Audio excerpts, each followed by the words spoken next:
BA BEd first year students, subject political science, unit first, paper first की हम study कर रहे थे।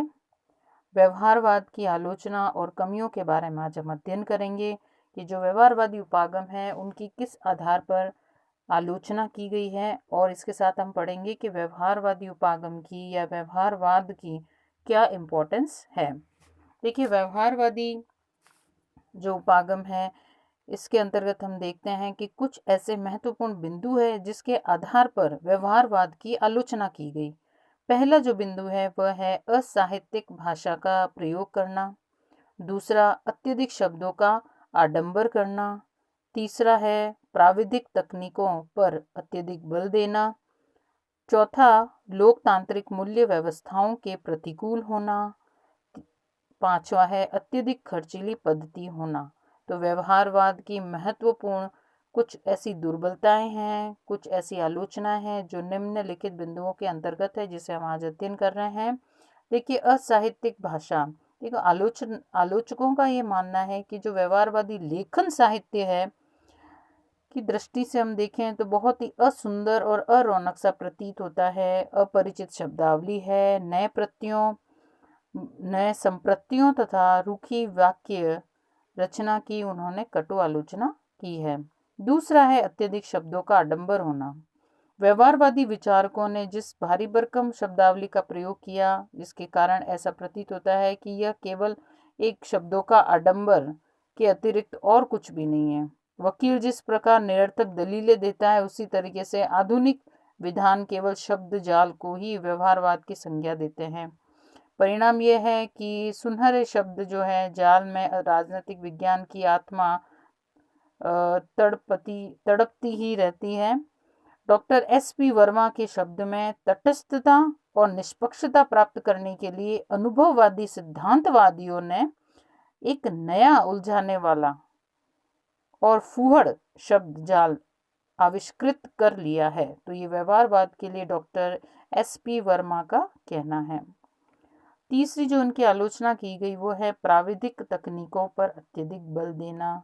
देखिए, परंपरावादी व्यवहारवादियों पर प्राविधिक नवीनताओं पर बहुत अधिक जोर देने का आरोप लगाते हैं और ये शिकायत करते हैं कि वे शोध के उपकरणों को परिष्कृत बनाने पर अधिक ध्यान देते हैं और इस बात पर कम कि शोध का उद्देश्य क्या है। मतलब कि ज़्यादातर जो शोध के टूल्स है, शोध के जो उपकरण हैं, उन पर अधिक बल दिया गया, उनके परिष्कृत करने पर अधिक बल दिया गया है, जबकि शोध के उद्देश्य क्या है, जो कि मेन यही होता है किसी भी अनुसंधान का कि शोध के उद्देश्य क्या होने चाहिए, उस पर अधिक बल नहीं दिया जाता है।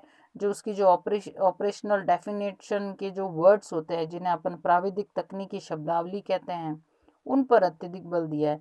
उनकी शिकायत यह है कि व्यवहारवादी उपागम के जो समर्थक है अपना अधिकांश समय जो होता है प्रतिमानों और वैचारिक संरचनाओं के निर्माण में अथवा छोटी छोटी समस्याओं के अध्ययन में लगा देते हैं, और उनमें से बहुत कम ऐसे हैं जो इन तकनीकों के माध्यम से समाज की जो वास्तविक समस्याएं हैं उनका अध्ययन करना चाहते हैं।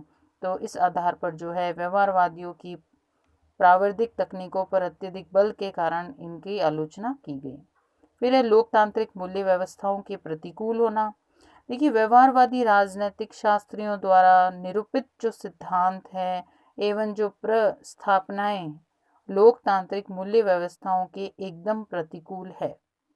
लोकतांत्रिक व्यवस्था का जो बुनियादी आधार है वो सामान्य जनता की विवेकशीलता में विश्वास है, जिसके कारण उसे राजनीतिक प्रक्रियाओं में भागीदारी का समान अधिकार प्राप्त होता है। व्यवहारवादियों के अध्ययन के अनुसार विवेकशीलता, संगठन क्षमता आदि राजनीतिक साधनों का वितरण समान न होने के कारण संप्रांत वर्ग का आत्मतंत्रीय शासन होना अनिवार्य है। तो इस तरीके से जो लोकतांत्रिक मूल्य व्यवस्था है उनके प्रतिकूल माना गया है व्यवहारवादियों की जो राजनीतिक शास्त्री है, इस कारण से भी इनकी आलोचना हुई है। फिर है अत्यधिक खर्चीली पद्धति होना। देखिए, व्यवहारवादी अध्ययन बहुत ही खर्चीला होता है। द्वितीय महायुद्ध के बाद में जब अरबों डॉलर इस व्यवहारवादी अध्ययन पर खर्च किए गए थे, इनमें सर्वेक्षण, आंकड़ों को एकत्रित करना, विश्लेषण करने की ये जो तकनीकें अपनाई गई थी, उससे अमेरिका जैसे देश में भी घबराहट होने लगी थी। व्यवहारवादी शोध के नाम पर विश्वविद्यालयों को अरबों डॉलर अनुदान मिला, परंतु अनुदान समाप्त होने पर यह आंदोलन मृत प्राय हो गया था। तो जब तक अनुदान मिला तब तक यह कार्य चलता गया। सर्वेक्षण का, आंकड़ों के एकत्रीकरण, उनके विश्लेषण और अनेक तकनीकों का इस्तेमाल किया गया, लेकिन क्योंकि ये बहुत ही खर्चीली विधि है, तो इस तरीके से जो इन पर किए गए जो अध्ययन हैं वो जब तक तो अनुदान मिलता गया तब तक ये कार्य चलता गया, अन्यथा बाद में ये मृत सा दिखने लगा। इसके अलावा भी बहुत सी ऐसी चीज़ें हैं जिन पर हम कह सकते हैं कि जो व्यवहारवाद है उसकी आलोचना की गई है। जैसे हम देख सकते हैं कि जो व्यवहारवादियों की जो स्थिति है इस दृष्टि में भी असंगतिपूर्ण है कि एक और वे अपने आप को मूल्य निरपेक्षतावादी बताते हैं, लेकिन दूसरी ओर एक भी ऐसा व्यवहारवादी नहीं है जो उदार प्रजातंत्र में विश्वास न करता हो। वस्तु स्थिति यह है कि व्यवहारवादियों ने स्थायित्व को पूर्ण धारणा के रूप में सर्वाधिक महत्वपूर्ण सामाजिक लक्ष्य बना लिया है और वे रूढ़िवादी बन गए हैं। इसके अलावा हम देखते हैं कि जो रैमिनी, क्रिक पैट्रिक, डेल, डायस, यूलाव आदि सभी ने यह आलोचना की है कि व्यवहारवादियों में अब तक मानव व्यवहार का विज्ञान प्रस्तुत नहीं किया है। यद्यपि वे लाखों डॉलर इस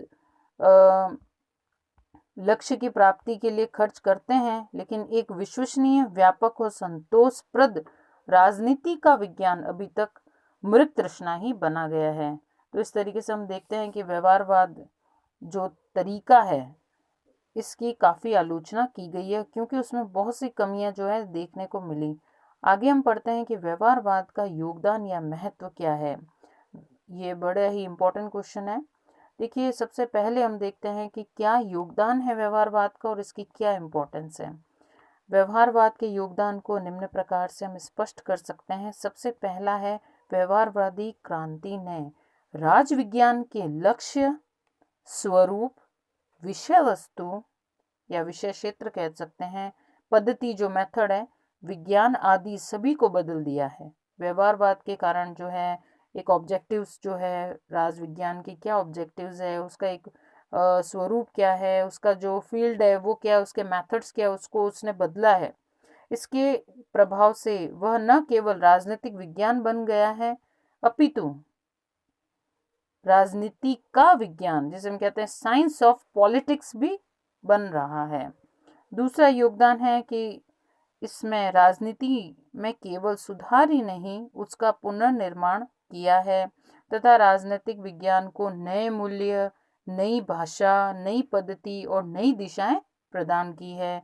व्यवहारवादियों ने राजनीतिक वैज्ञानिकों के दृष्टिकोण को व्यापक बनाया है। उन्होंने इन्हें इस बात के लिए भी प्रेरित किया है कि राजनीतिक विज्ञान का जो अध्ययन है वह अन्य सामाजिक विज्ञानों के संदर्भ में किया जाना चाहिए, जिसे अपन इंटीग्रेट कह सकते हैं, इंटीग्रेट किया जा सकता है। अभी तक राजवैज्ञानिकों ने केवल मूल्यों और आदर्शों को ही महत्व दिया था, लेकिन जब व्यवहारवाद आया है तो व्यवहारवाद ने राजनीतिक विज्ञान को यथार्थ की धरातल पर लाकर खड़ा कर दिया है, जो चीज़ रियल है वो। और इसमें इस बात पर भी जोर दिया गया है कि राजवैज्ञानिक का संबंध जो है क्या होना चाहिए से है। व्यवहारवाद ने अपने वैज्ञानिक अनुभववाद के माध्यम से नई प्रविधियां एवं मापन के नए साधन विकसित किए हैं।